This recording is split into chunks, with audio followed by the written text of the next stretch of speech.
another application of the rearrangement algorithm that we really find quite exciting, and there's still a lot of open problems, and then hopefully some people will help me solve the open problems. So the problem, the idea is to use the rearrangement algorithm to infer dependence. Infer dependence in some particular case where we know, at least to start with, I'm going to assume I know the margins as I did before, but in addition, I'm adding an additional information, which is a very strong information. In fact, it restricts a lot the set of correlation metrics that are that are eligible or compatible. I assume I know the distribution of the sum. So now the idea is very simple, is to say, if I know the distribution of x1, x2, xd, and I know the distribution of the sum, I can just observe that if I do x1 plus x2 plus the sum plus xn minus the sum, if indeed I have the right distribution, so imagine that I have the right dependence structure between x1, x2, and xn, then if I sum them, I should actually get the distribution of the sum. And so in an ideal world where you have an exact, the correct joint distribution, if you sum x1 plus x2 plus xn, you actually get exactly the sum. And that's how we're going to use the rearrangement algorithm, is to find a rearrangement so that now my matrix with which I'm going to work is going to be a little bit bigger than before. I have x1, x2, xn, and I'm going to put minus the sum. The reason is that if I apply my rearrangement algorithm, what it does is making everything constant. If I look at the expectation of the sum, and this is my n plus 1 variable, the sum, the expectation of x1 plus x2 plus xn minus s is 0. So now I'm going to try, with the rearrangement algorithm, to rearrange this matrix so that actually I get 0 in each row. And if I can say that I get 0 in each row, I found a joint distribution. I think it's even more. I found an equality that is not just in distribution, but is an almost sure equality, state by state. So each row represents one state of the world. And I can say in this state, when the sum is like minus 2, x1 is equal to something, x2 is equal to something, xn is equal to something. So I get exactly what happens on the margins to get this sum. And so now I have a matrix with d plus 1, actually n is equal to, so d, okay, that's kind of a problem. Yeah, there's d variables, so this should be d here, xd. And so if my number, the n that was before the number of column, is actually d plus 1 is my xn that I had before. So my n-dimensional matrix with which I was working before is now d plus 1.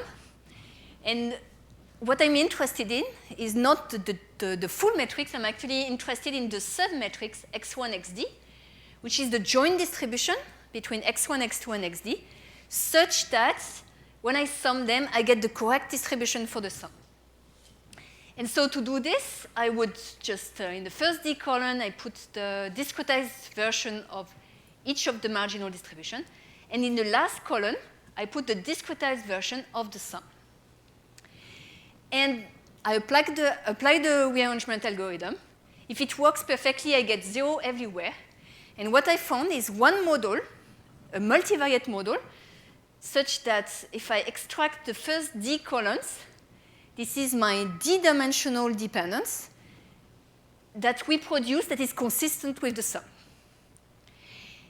Indeed, so there's no uniqueness. We know that knowing the distribution of the sum is not enough to pin down which dependence it is. but still, in fact, the algorithm I'm going to show you is always converging to this kind of the same dependence. So that has a special property. So we played with this for at the beginning, just as like thinking, okay, what can we do with this? And then we silly example, at least for finance people, but at least for a statistician, I was working with Don McLeish at the time. I was at the University of Waterloo, and he was a statistician. And he said, okay, maybe we can try with 2 uniform to generate a normal distribution. So he wanted to know, can we sum 2 uniform and get a normal distribution? And the answer was yes. And the copula that you get is actually so good that you cannot, it is statistically indistinguishable from a normal distribution. But then I have a question. It's bounded, bounded, and unbounded. Yes. Exactly. So uniform is bounded between 0 and 1, bounded with 0 and 1, and the normal is, a priori, takes values between minus infinity and plus infinity. But actually, it's not any normal. So it's a normal, like we take the normal that can be the best approximated as a sum of 2 uniform, and it turns out that the tails, like the variance is, I don't know, 0.2 or something like this, which means the probability that it goes beyond -1 or +1 is like 10 minus 5 or 10 minus 6. So at a reasonable statistical level, you cannot distinguish that it's a normal distribution. So if you test, do I have a normal distribution 0, 1, and all your observations are between -2 and +2, you might just accept your normal 0, 1, whereas you have no observations that are in the tails, just because they are very unlikely. And so they are not rejected. So indeed, like in theory, it's impossible. But in practice, when you run the algorithm, you find a joint density that explains this. And so we realized that with 2 uniform, you can really get any distribution that you want. It's super flexible, just depends on how you couple them together, and then you can generate whatever distribution you want. Of course, like beyond -2 and 2, it's a problem.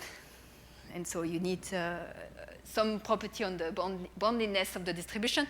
In fact, Wodu Wang has several recent working paper, I don't think it's published, but which is what can you get with the sum of n uniform. So it's really going beyond this example, saying, okay, what if you have n uniform, can I generate, what kind of distribution can I generate? What are the properties of my distribution? And there are things on the properties on the volatility, on the boundedness of the distribution, and so on. So indeed, there are constraints if you want, in theory, to get exactly the right distribution. But then, apart from doing some cute and strange examples, saying, okay, what can I get? How can I generate this sum or whatever? There are a few problems that where this kind of algorithm could be useful.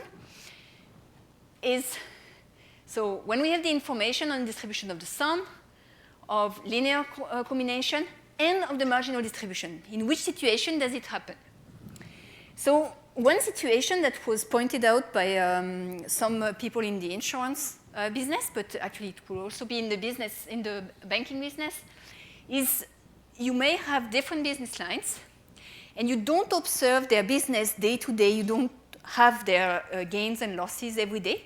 You have some aggregate number, so you know the distribution of each of them, their performance, their daily performance, or monthly performance, or yearly performance, but you have the distribution of that. You have also the aggregate performance of the company, for instance, but you have no idea how these business lines are linked together.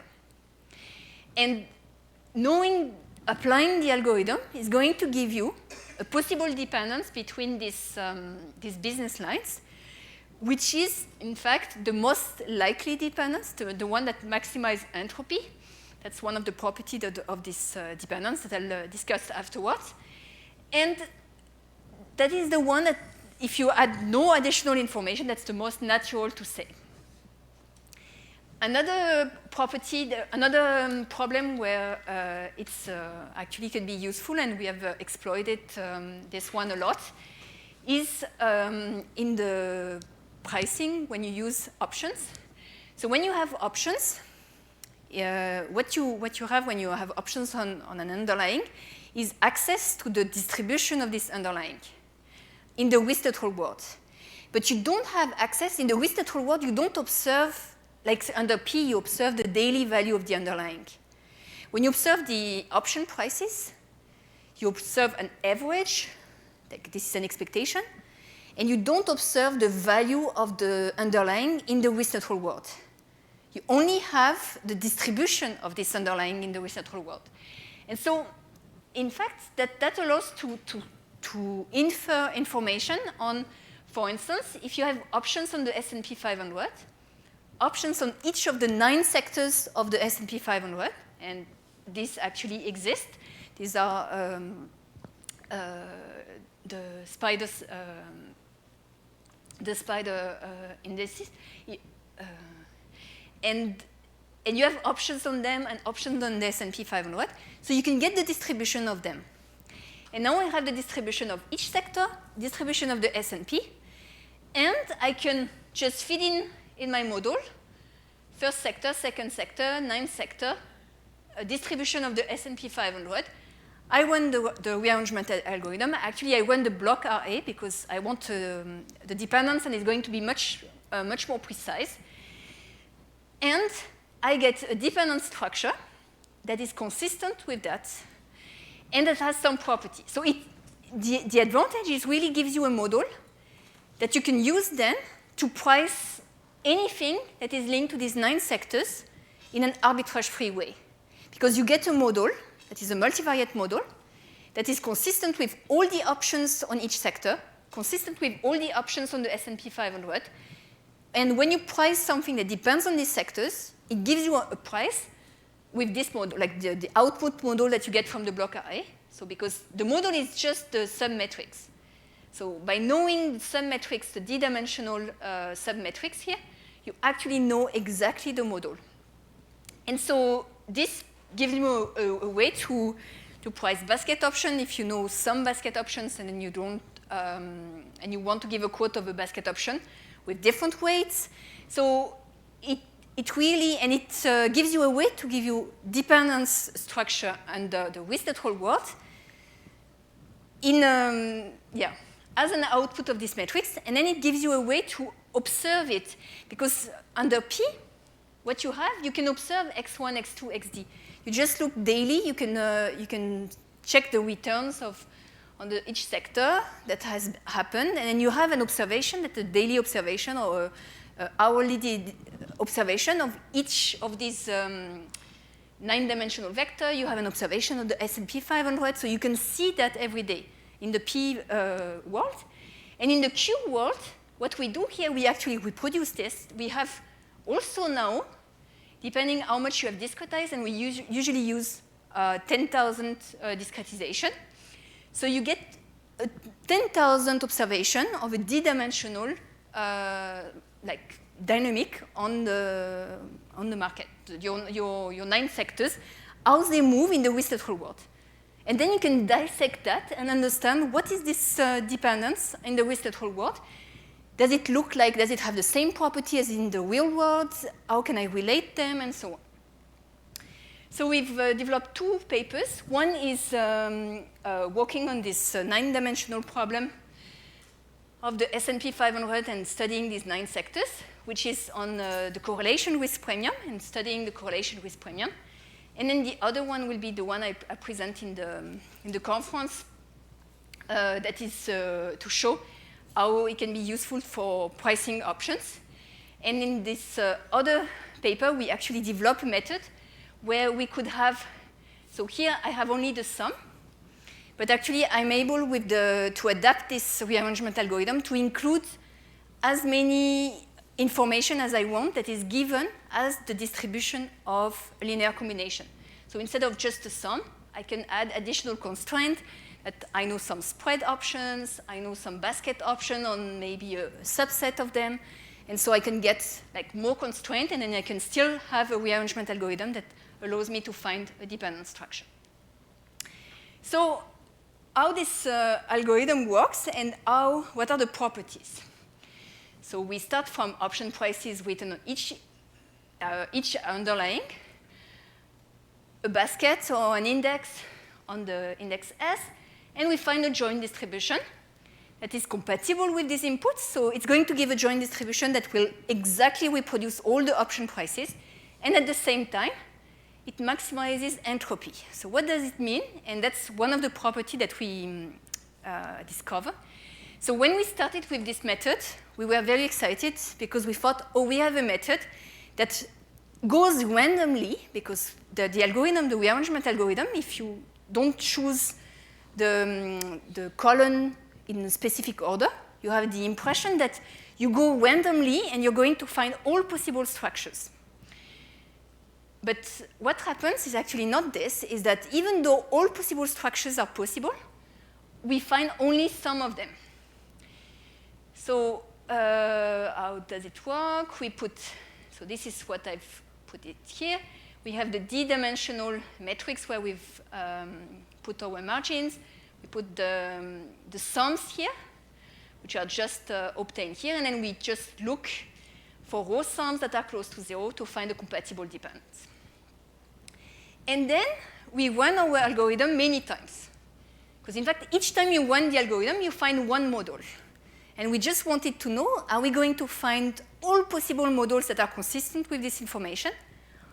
That was our hope. And then if this is the case, then we can find bounds on copula, like bounds on option prices, because we'll be able to say we can price a new object that depends on these D sectors, and the price is between 2 and 5.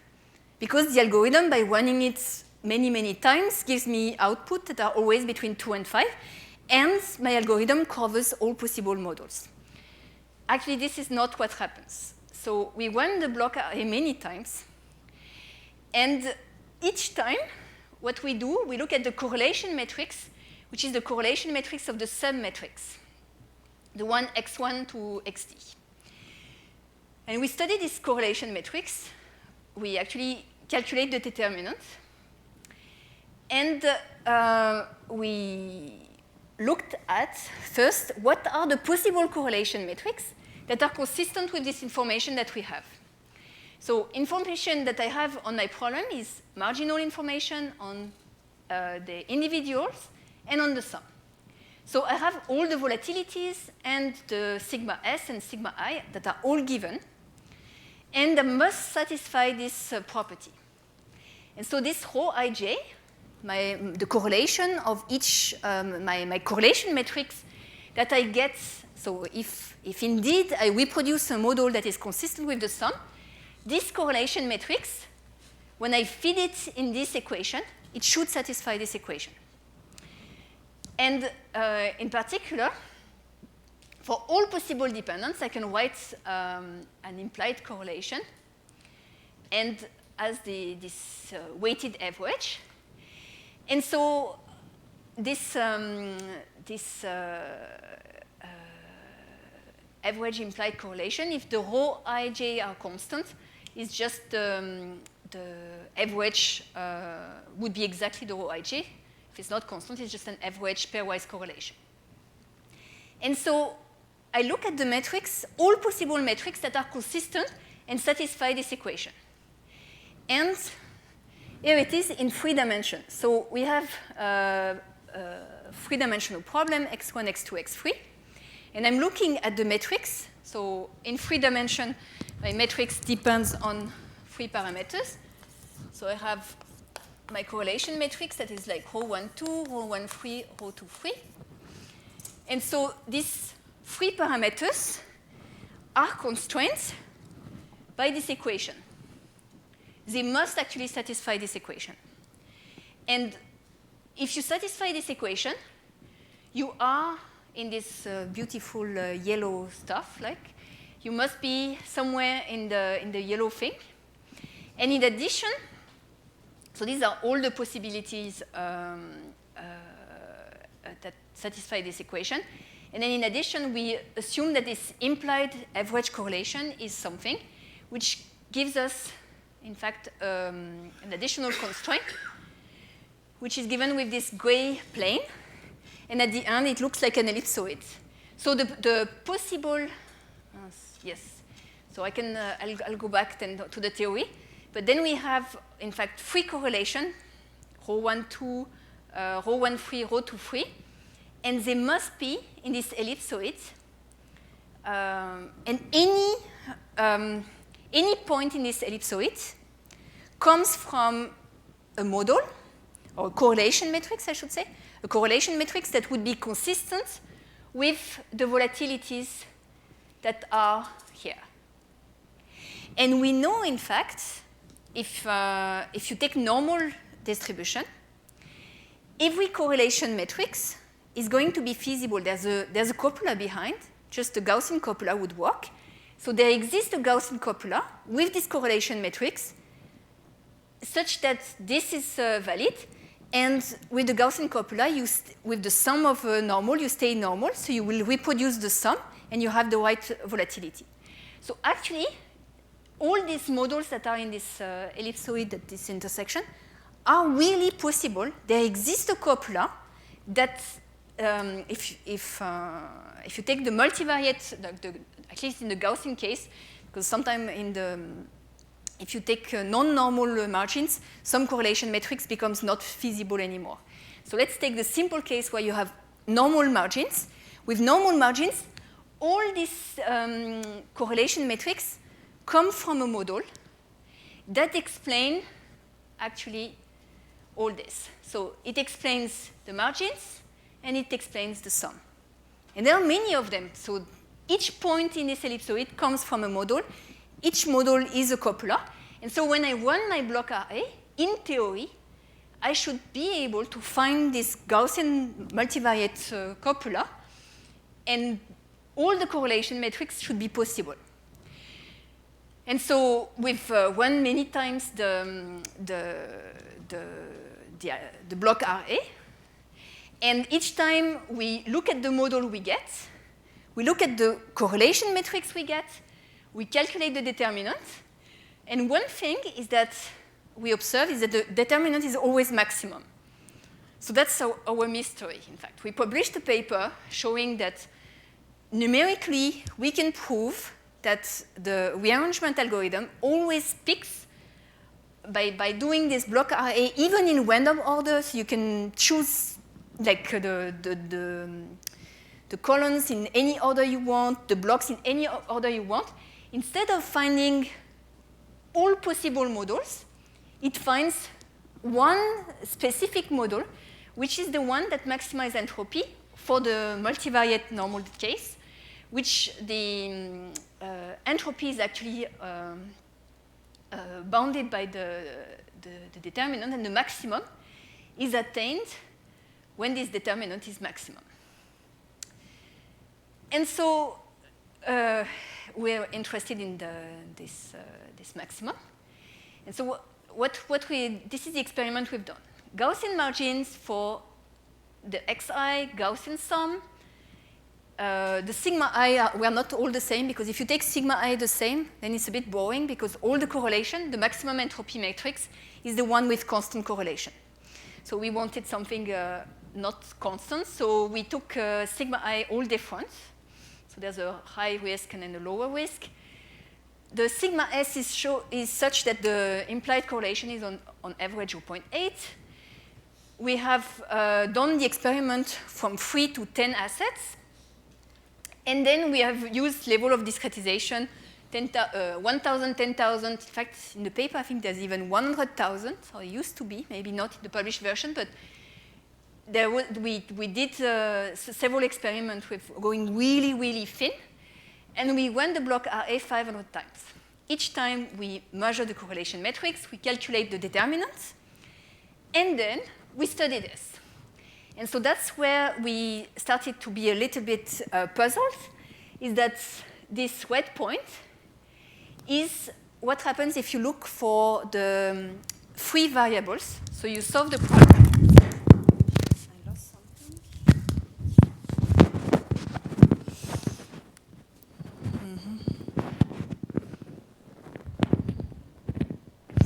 Sorry. So if you solve the problem with looking for rho 1, 2, rho 1, 3, rho 2, 3, such that it maximizes the determinant of this correlation matrix. So you maximize this determinant, and then you can find the rho star 1, 2, rho star 2, 3, and that's the red point. So the red point is the maximum determinant, so this is a function of rho 1, 2, and that's in 3 dimensions, which is a bit harder to see.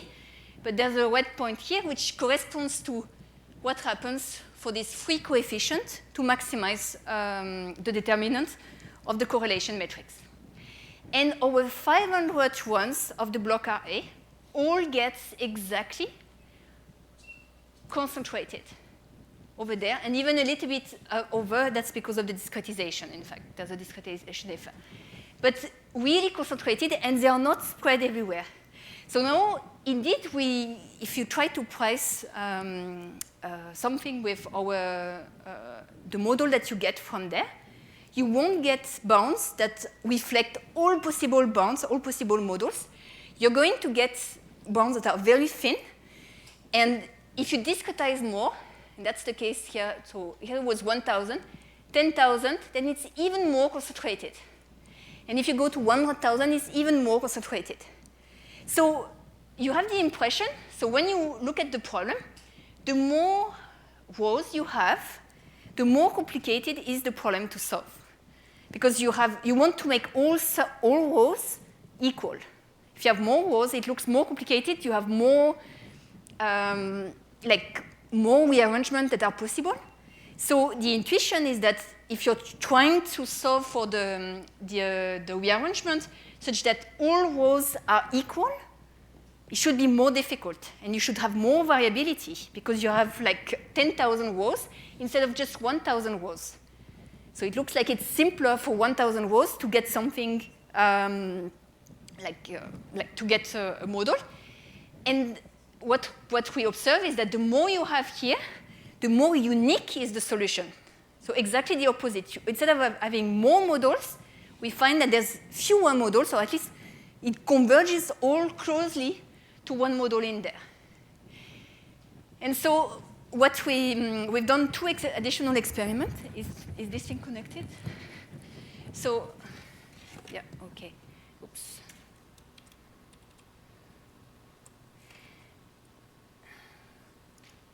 So we've done something to test the robustness of this to test this conjecture that we had, saying that the algorithm converges to the maximum entropy. And then we said, but yes, but if we start, so you see this green point, it's actually a possible value where the algorithm would be stuck. So if you start from this green point, it's a rearrangement algorithm where everything is already rearranged so that the block array cannot move anymore. So the matrix in this green point, the matrix is such that indeed you have 0 everywhere. So it's the block array has converged. All sums, like all partitions into 2 blocks, are anti-monotonic. So the green point is a feasible convergence point of the algorithm. So we start from this green point, and if we apply the block RA on the green point, then we stay on the green point, because you cannot decrease the variance. You already have 0 everywhere. So what we do, we perturb a little bit, and we've perturbed, I think, 0.2% of the, so for 1,000, it means just 2 rows. So we just 2 rows, we switch the values. So we have 1,000 rows, we take 2 rows, we switch the values. And now the block RA is not anymore in a position where it has converged, because we switched these 2 values, we actually changed the values, so we don't have 0 everywhere. So there is some work it can do by looking at rearranging the column and rearranging the blocks. And when it does this, what we see is that indeed it's a bit harder to get to the red point, but even just by perturbing 2 random rows, and then running the block array, all the points are far from the green, so we never stay at the green. So, and all the points are going towards this maximum entropy one. They are not as close as before, but we really biased the starting point. So we really didn't help because we started from a point where it could have converged, but perturbed two rows, and then instead of just perturbing them back and coming back to the green, you start to shuffle everything and then go very much further. And if you do it with, so this is 1,000, this is with 3,000 already, you see that the points are much further, and with 10,000, we're back to the first situation. Even though there's only, so in this case, 20 rows have been swapped, just 0.2%. So we swapped 20 rows out of the 10,000 rows. We apply the block RA, and then we don't stay in this green point. We actually move to the red point, where the determinant is maximum. And so then we've also tested, so one of the robustness tests that was asked at that point was, okay, you do it with normal distribution. What happens if you add distributions that are not symmetric? Maybe if you have a skewed distribution, it would change completely the result. And so we did that with skewed distribution, inverse gamma, skewed T distribution, worked a bit more with the sum was skewed and so on.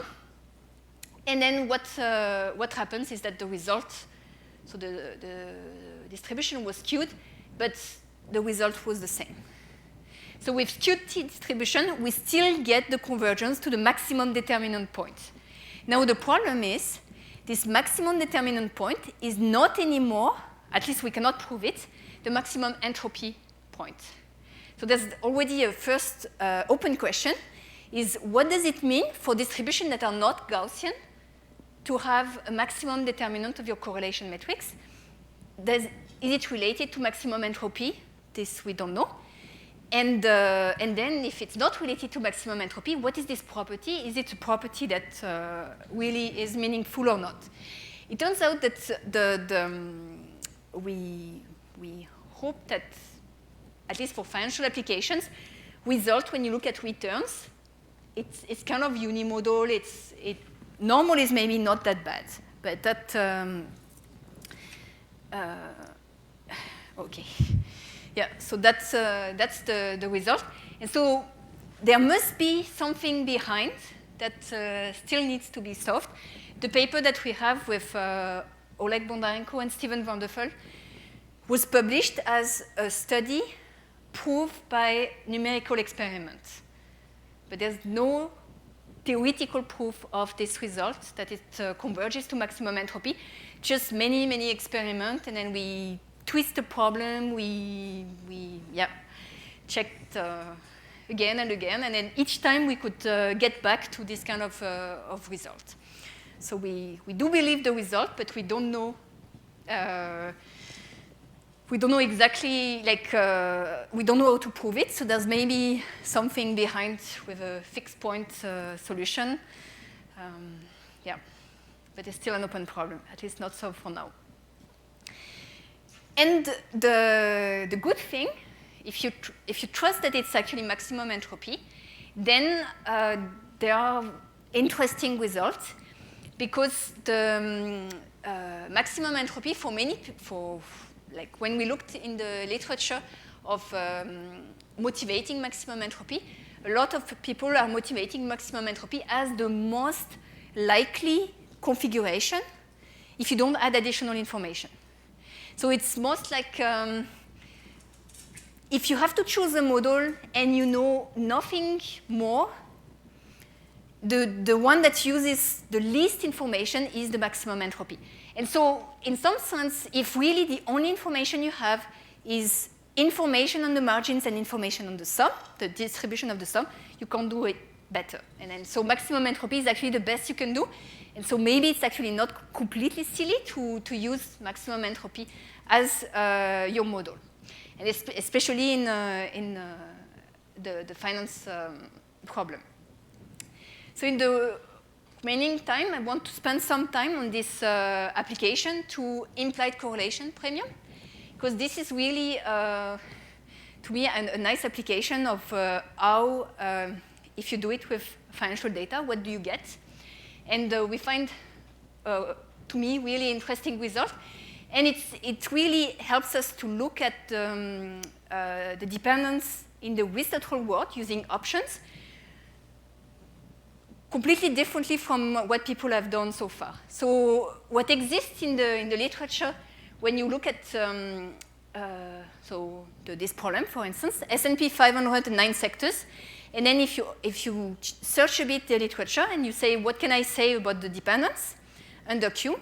There are two approaches. People who do model specific, so they have their favorite multivariate model, and they fit it. So you fit it with to the data you have, and then you get a model that is not perfectly compatible, but does some information. And the approach that we want to have is more like model-free approach. So we don't assume anything. We don't make assumption on the dependence.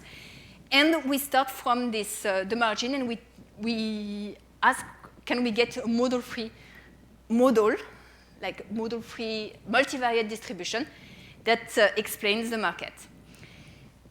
And we do that, and with this rearrangement algorithm, we study the properties that we get, and we actually got some new insights on the option implied premium.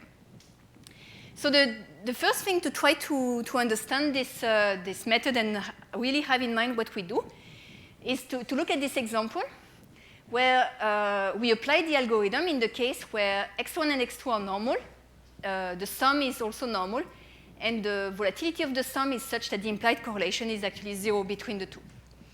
And so if you do that, in fact, not surprising, so these are the densities of the x1 and x2, and the sum is in red. So the average, in fact, it's not the sum, it's x1 plus x2 over 2, so that they are all scaled and get on the same picture. These are the CDF. And when you apply the model, so you have x1, x2 minus s, normal, normal, and another normal minus a normal. You apply the algorithm, you extract the first two columns, and then you plot the scatter plot that you get. What do you get? Something that looks, that's actually at the copula scale, so I've applied the margins on x1 and x2, so that I get on the copula scale between 0 and 1. And this is exactly what is this dependence between, what kind of dependence would look like this? Independence. So it really looks independent, and then you can test for independence if you want, but just the visual test is already very strong. It does look completely independent. There's no, nothing in the dependence. And actually, indeed, the independence is going to work because we constructed the normal such that the sum, the volatility of the sum is such that the implied correlation is 0. So if you take independence, it would work. And independence is actually also maximum entropy. So everything works fine. We find the independence. If you put here a sigma s that is that implies a correlation that is much stronger, then what you get is something that is much more positively correlated, is symmetric, and it looks like a multivariate, like a bivariate Gaussian distribution. And you can actually you can test for bivariate Gaussian, and then it works. It's bivariate Gaussian. Actually, you cannot reject statistically. Now, what if S is skewed? And so now you take two normal, and you assume that the sum is actually skewed. What happens? You create tail dependence. So if you observe on the market the margins that are normal, but the sum that is highly skewed, then what you get is to explain this, in fact, to find the dependence such that when you sum x1 and x2, you get this skewed distribution. You do need to force the x1 and x2 to not be independent. And so you do need to create a very strong dependence in this tail and much less dependence in this tail. So the distribution on the skewness of the distribution, for instance, is going to help and is going to influence a lot the joint distribution that is behind. And so that's really the output that the block RA is giving to us. we did that, so instead of 2 dimensions, we did it in 9 dimensions. And so these are the SBDR spider forms for S&P 500, and these are the 9 sectors. They do not overlap, they cover the entire S&P 500. We have daily option data from CBOE and from option metrics, in fact. And now the subset, the sample is actually a little bit bigger, but we have more or less 10 years of data. This is the weights, for instance, in September 2016. You can see that all sectors are represented. One is a little bit smaller. Finance is a big sector. Tech is also a big sector. So big sectors are going to have more effect, of course, on the distribution. This is the evolution of the sectors over time. This is the growth, so the sector growth over time. So they all have different patterns. So no, nothing really surprising. The red one, so the blue one is the finance one. So you see the returns between 2008 and 2009 that really goes down because of the financial crisis, and then since then go a little bit up. And then the energy was going quite well during the financial crisis, but recently with the energy crisis, it went down. And below we have the at the money implied volatility, so the blue ones, the financial data. So the at the money implied volatility is obtained from the options. And then it's very high here, also not surprising. And then the red one is the energy, and it's also very high here. So these are the data set that we have and we worked with. And then we applied our methodology every day to extract the dependence that we could obtain.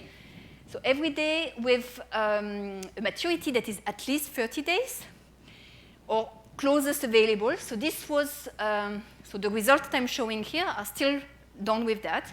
But this is one of the problems that we are now considering to solve, because we redid the experiment with 90 days and then 90 days for every sector exactly.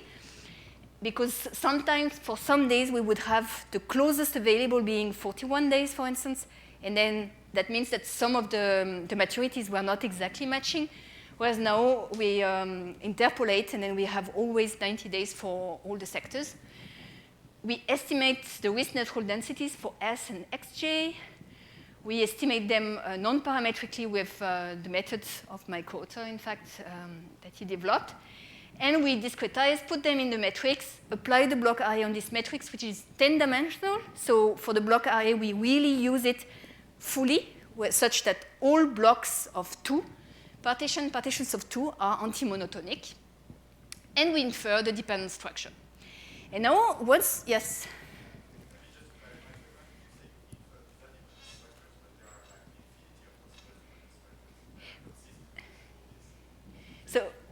So we infer the dependent structure that has maximum determinant.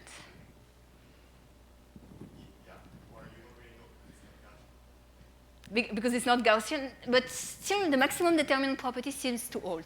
So that's what we thought with when we skewed the distribution, when we test robustness to this assumption of Gaussianity. We couldn't test for maximum entropy, but we could test for maximum determinant. So I'm quite convinced that we would get the maximum determinant correlation matrix. Now, what does it mean really on the model? That I don't know. But we do get a dependence model that has this maximum determinant matrix. And actually is more sensible, at least closer to the, for instance, the correlation matrix that you would observe under P, compared to things that have been done in the literature by saying we take constant correlation, for instance, and we match on average the pairwise correlation. So it's just the most sensible thing that we are able to do. We're not able to, yeah.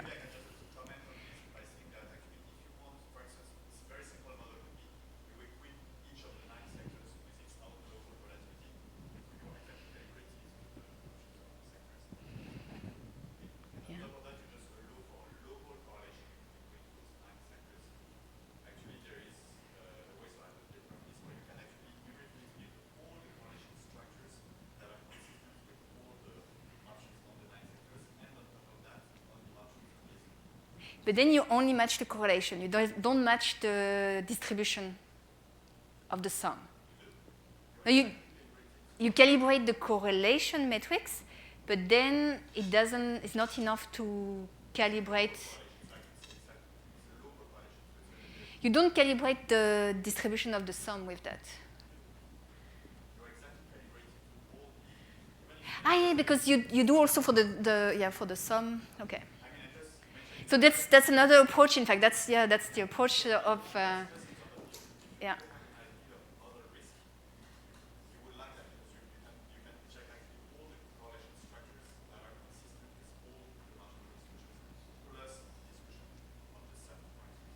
So you get local correlation. Yeah.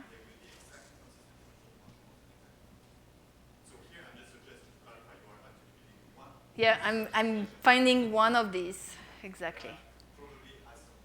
And so we cannot find bounds. In fact, with this, I'm not able to find bounds on the option prices. I'm really just able to produce one price that makes sense. But still, you would need your approach to actually span all the possible correlation matrices. Going.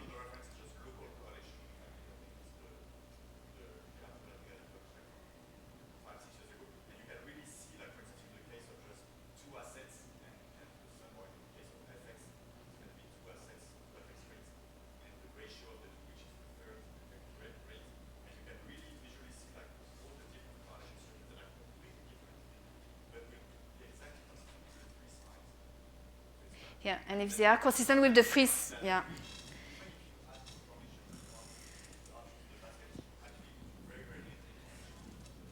So yeah, so the solution to find all the correlation, like all the structure, like one solution at least to find all the structures that are consistent with all this correlation matrix is to go and look for the paper of Julien Guillon, for people who don't know him, is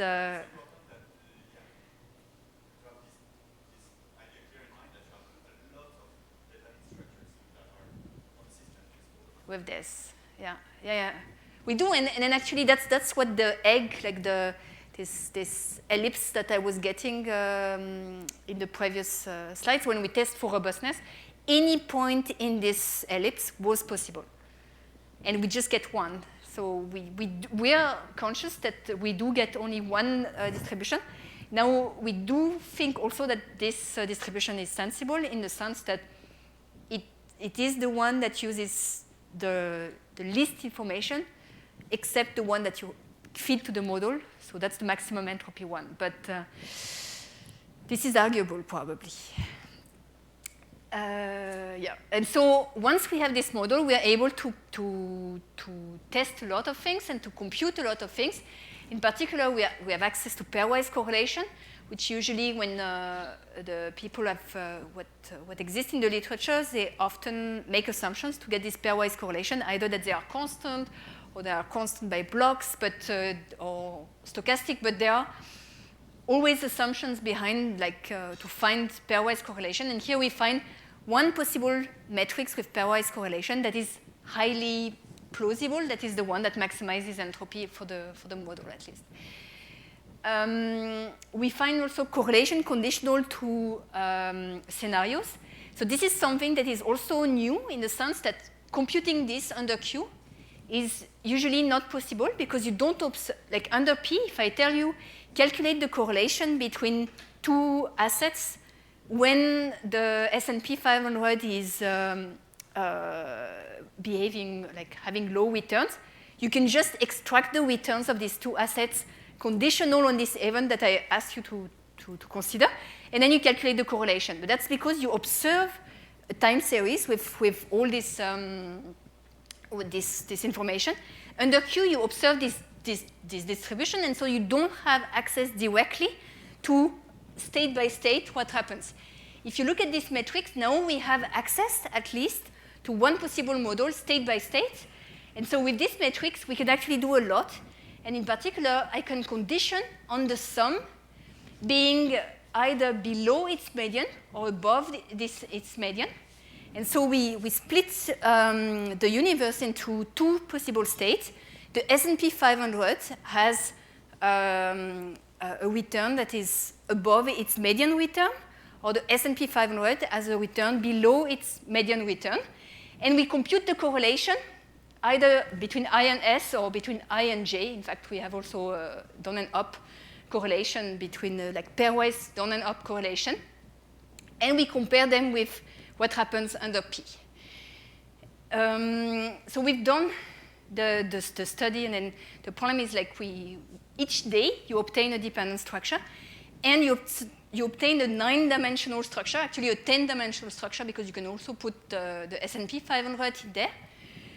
And it's a bit hard to represent it, so you could just see snapshots like 2 by 2, so I can give you the dependence between the finance sector and the S&P 500 on September 2008, before the financial crisis, which is still with a correlation matrix that was not so strong correlation, around 0.5, where some sectors, like energy and finance sectors, that were a little bit more connected. Tech sector is also a bit more correlated.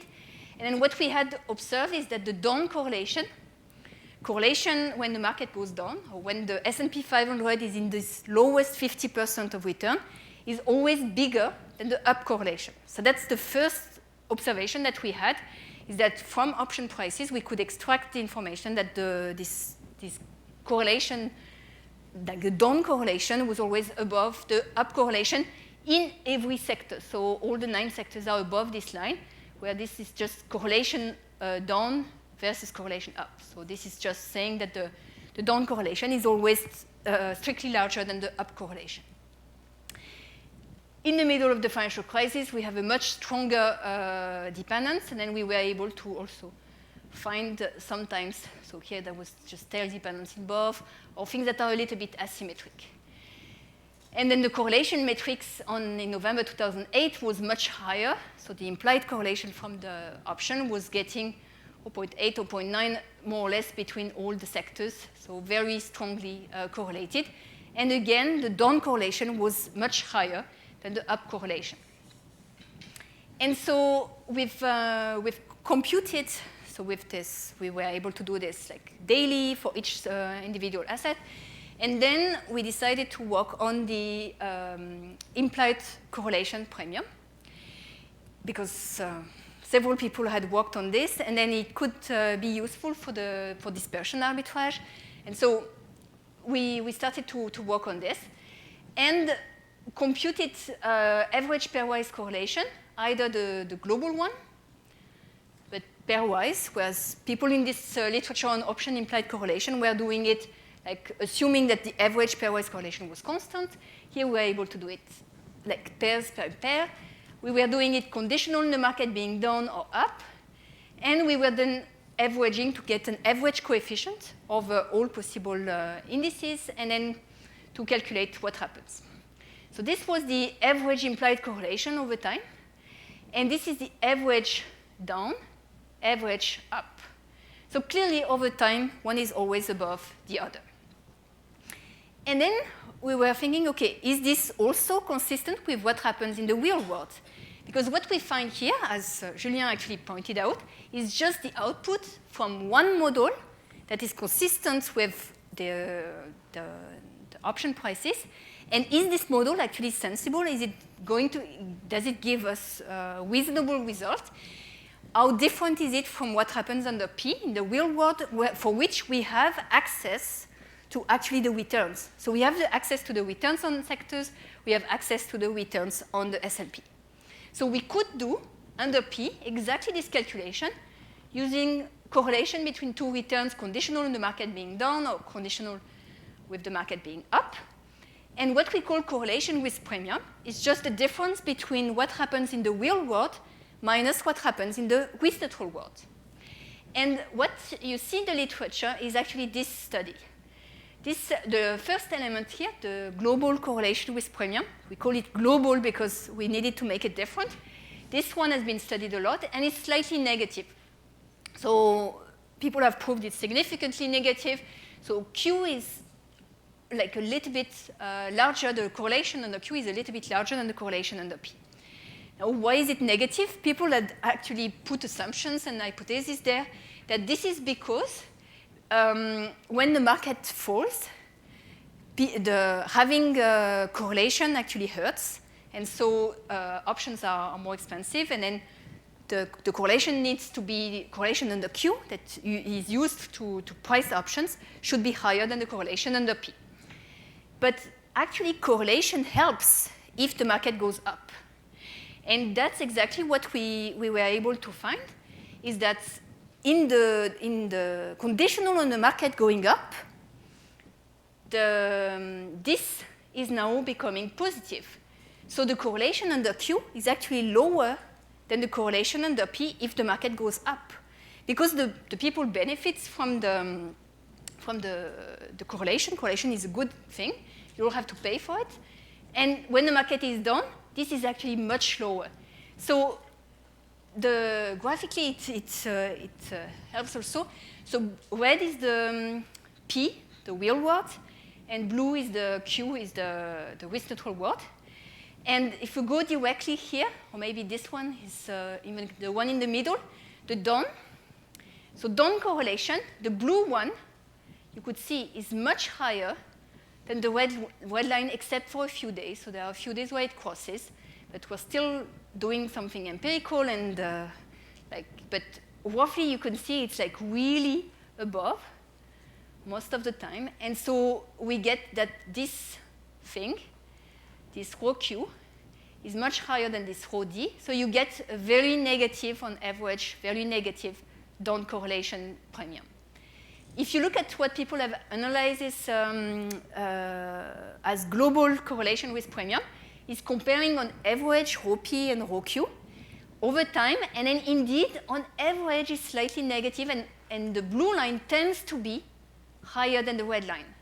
But it's just a tendency, and then when you average over the time, it's indeed more often above than below. And then there's a small premium. The Q correlation are slightly higher. And then when you look at up correlation, then this is also striking that the blue now is really below the red. So the correlation in the risk neutral world must be much smaller than the correlation you observe in the real world. No. Yeah. No, I also have a comment about that. I mean, not the comparison between P and Q, but just the Q. Typically, people say that indeed, like I'm not talking about like looking at time series, right? It's just you look at option prices, Yeah. and the option prices on the basket index has much larger skew than the individual stocks. And so one way to be consistent with that is to say that the correlation between your model that's going to be consistent with your option prices has to be larger when the market is down, when the index is down. That corresponds to your down correlation being larger than your up correlation.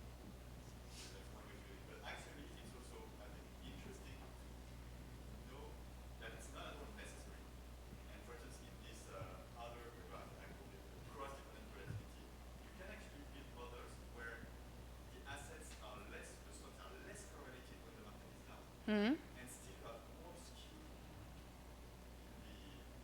So you can still explain the smile with this. to a low volatility of asset number one, also depend on asset number two. So then, What matters is the very consistent correlation. So it's just a reminder that it's yeah. it's interesting So what you're saying. yeah, and in fact, it is linked to one of the problem when you analyze this kind of correlation.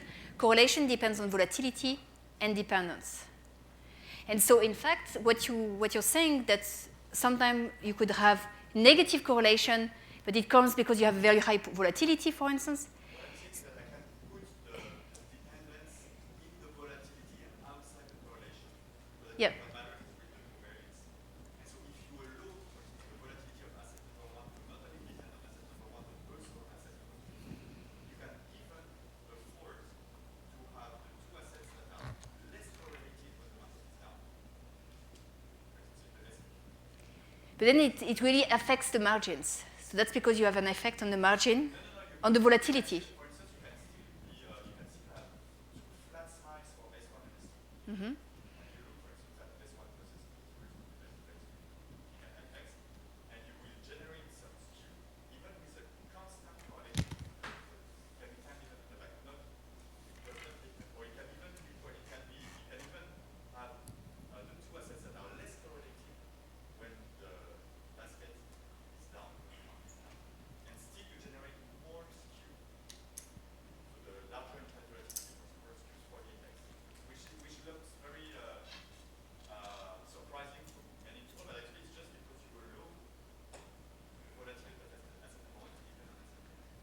And do you observe this? Then in the market, do you observe this dependence between? No, I'm not saying that at all. Okay. If you look at time series, you will really see that actually the stocks are more correlated when the market is down. Yeah. So I'm not saying that this Yeah. is happening in the market. But I'm just saying that if you just try to infer things simply from option prices, it's actually wrong to say that, oh, you look at option price, oh, it tells us that correlation is larger when the market is down. With the model that we get, yes, yeah. So with the maximum entropy model, which I think is the most likely or the most reasonable to take, then you actually observe this. And so in fact, yeah, the question would be like, with this model that you propose, like how, yeah. I'm not saying that that's how the markets behave. Yeah. No, but it's just in terms of That mathematically it's possible to get the opposite, in fact, with the. So in fact, so this is interesting because it means that if the block array was giving us like another structure, we could actually observe exactly the opposite, potentially. That means like one of the points, one of the model that is consistent with the information would give us like a positive correlation with premium and negative. But then it reinforces the fact that we should believe that the block array does something sensible, because what we find is not so surprising. It's actually very intuitive that we should get this positive correlation with premium when the market goes up, and then the negative correlation with premium when the market goes down. So it actually goes more in my direction to say that the block array.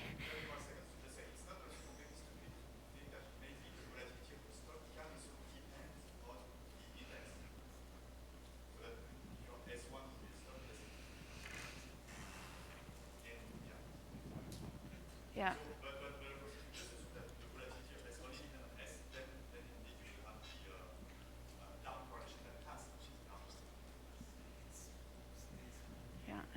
But then I'm back to the first problem. Is like if you have volatility that depends on the other asset, when you calculate correlation, you do have two effects that comes in: the marginal distribution and then the dependence, and then the dependence will be, yeah, yeah, no problem. Since that it's not recorded, so Okay. watch it, don't know what Okay, it's okay. talking about. Okay. So the results that we get is that the results that are observed under P using our model that we get from the block array is actually like the phenomenon is actually exacerbated in under Q. And so whatever the asymmetry was observed under P using stock prices or sector prices, that you had this asymmetry between down correlation and up correlation, you actually see it even stronger under Q, and then we have this property for any pairs and more or less any days, which is property that is amplified under Q. And so additionally, in the paper, we are actually now working on disentangling. Why is it so? Is it because, so when you get this joint distribution, you look at this d-dimensional matrix, this joint distribution gives you, so you have information on the margins, and you have information on how the variables interact to each other. So you have the copula and the margins. And the question is, does this asymmetry that we find comes from the fact that the margins here are changing over time, are stressed during the financial crisis, and are actually because of the margin, because of the skewness of the margin, because we know the skewness of the margin can provoke dependence that is like tail dependence, like the toy example I've showed you with two-dimensional. You really have skewness of the sum that directly impacts the margins. The dependence, that is now tail dependence in the left tail, with tail dependence in the left tail. And here what we've done is like trying to like disentangle the two and understanding whether this asymmetry that we observe between the down correlation and the up correlation, does it come from the fact that the marginals like are playing a role, or does it come from something linked to the dependence? And then what we were able to prove is that it comes from an asymmetry in the dependence. So we did an experiment where we consider four situations. The first situation, which is called EE and is the black line, is actually empirical margins, empirical copula. What I call empirical copula is actually the block RA copula. So I have the copula that I fit to the model in a model-free way. I have the model-free margins, and I built my joint distribution with the model-free margins, the model-free copula, and I get my model, which is the block RA model, which is the black line. The red line, so the first letter denotes the type of margins. So here, the red line is normal margins and empirical copula. So what I do, I remove the effect from the margins, the skewness of the margins. I just say, no, my margins are just normal, and I just take the sigma, the volatility of the distribution, to actually do my parameter in the normal. And I forget about any other properties of the margins. And so now I have a parametric margins that is just normal. And I keep the empirical copula. So that's the red line. The green line is I keep now the empirical margins. So I have the correct margins, but I just fit a multivariate normal Gaussian copula. So I take the Gaussian copula, so very symmetric copula, no tail dependence, something like that sometimes people use, Black-Scholes model, at least the copula. So that's the green line, so correct margins, so the margins fit perfectly the option prices, but the model is now multivariate copula, normal copula. And the last one is just a multivariate Gaussian model where you have normal margins and normal copula. So that's the blue one. And so when you do the average global correlation, actually it doesn't matter too much because on average, all these things are going to give you more or less the same. There's a small variation when you do the normal margins instead of the real margins because the margins affect a bit the correlation, but no big effects, so nothing to read really on the average global correlation. Where it's interesting is the average down correlation and the average up correlation, which is even more striking. You could see that two lines really go together, which is the blue and the green, and the red and the black. And here, again, the blue and the green are below, and the red and the black tends to be together. And what are they special? In fact, the black is the block RA. The block RA has the correct copula, the correct margins. The red one has the correct copula and normal margins. So if you take the normal margins, you actually get close to the down correlation, and you get the same up correlation. So it's as if the correlation in the up case doesn't depend on margins, and in the down case depends slightly on margins, but not too much. In fact, we were able to quantify this gap, and it's about 85% of the correlation that is explained by the dependence, and only 15% that is explained by the change in marginal distribution. So the dependence really plays a big role.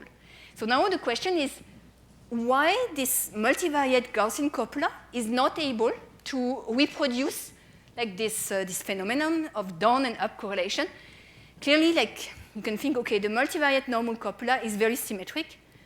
So actually, you could guess also that the blue line, the blue up and the blue down, would actually match. They're exactly the same because down correlation or up correlation, if you take normal margins and normal copula, the fact that you condition on being up or being down, if everything is symmetric, doesn't matter.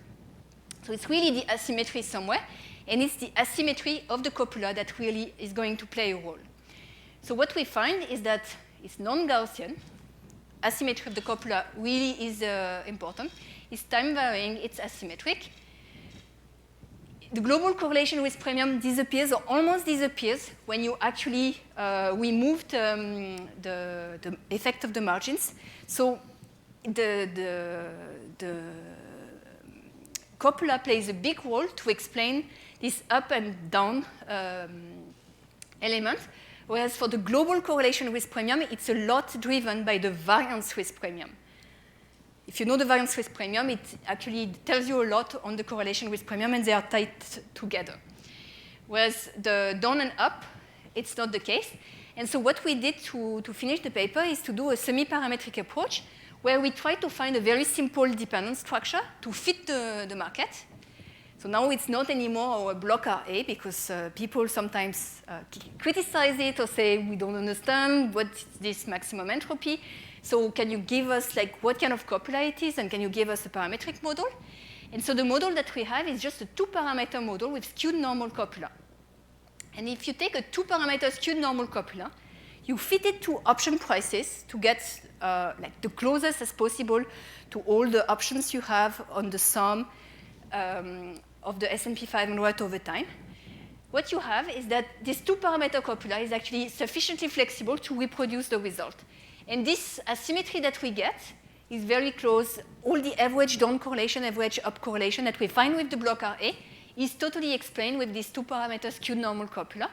And this is a very simple model that can help actually do something without doing it with the block RA. So I like the block RA, but if you don't like the block RA, you can just say, that's okay. They found a very simple model. I use a skewed normal copula to model my market, and this will actually be sufficiently flexible to already be able to explain this asymmetry in correlation, asymmetry in dependence that we observe. So as a conclusion for this correlation with premium, we developed this novel algorithm. It's consistent with maximum entropy, and we have applied it to the S&P 500 sector options. There are many more potential applications, and that's where we are working, or we are, or keep working. Identify the properties of a good multivariate model, or a multivariate model that reproduces properties from option prices available in the market. A model to price path-dependent multivariate derivatives, and especially including additional information, additional basket option, which I'll present Tuesday, using this model to detect arbitrage opportunities, like through dispersion arbitrage. So we are hoping that using this down and up correlation with premium, we could actually improve on dispersion arbitrage strategies that are done using only the global with premium. And one of the motivations, so if people have met me like 5 years ago, I think, at IPAM in Los Angeles, there was a systemic risk workshop, and I was working on this to try to find in the options indicators of contagion or tail risk. It turns out that this is a very challenging problem because from options you don't have often enough strikes that are in the tail. So extracting the information from the tail is a challenge. And so this is maybe not that feasible, or at least not really deep in the tail, because you don't have enough information. You really have not enough strikes. And another area where we believe that we could also make progress is any strategies that are built on covariance metrics. So people have shown that using information on volatilities that are coming from options can improve your portfolio selection. And we're hoping that using the covariance metrics now that is coming from the option prices and not just the volatility coming from the option prices could, in fact, further improve optimal portfolio construction, but this we haven't proved it yet. Yeah, I think, but I knew I would have a hard time to finish. So in the last section, I discussed actually several extensions that I have done to try to improve value at risk bounds when you have additional information. Some of them are done using the rearrangement algorithm, and some of them are done like without the rearrangement algorithm. So I can just give you, I'll go quickly on this example. No, I'm going to go directly, so to actually just, where is it?